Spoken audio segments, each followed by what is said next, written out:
Ça y est, tu as obtenu le CRPE et tu as été nommé sur un poste de remplaçant ASH, sans l'avoir demandé, sans même savoir que c'était possible. Et pourtant, c'est ce qui arrive à des T1 chaque année. Pas de panique, dans ce TikTok, je vais t'expliquer un petit peu le fonctionnement de tout ça, de la brigade ASH, en tout cas en Côte d'Or. Je préfère pas me positionner sur les autres académies.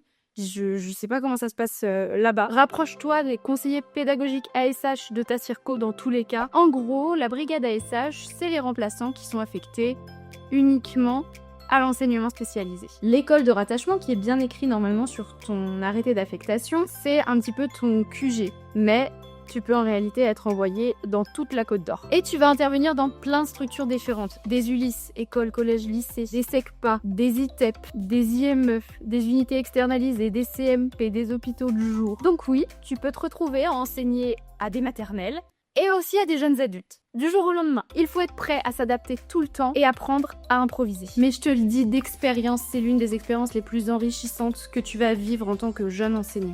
J'ai tellement appris en 2 ans que ça a confirmé mon envie de vouloir faire carrière dans l'enseignement spécialisé et j'ai passé le KPI cette année. Tu veux savoir comment se passe un remplacement type dans la SH ou ce qu'il faut absolument avoir dans ta mallette du remplaçant? Dis-le moi en commentaire et je t'explique tout ça dans les prochaines vidéos.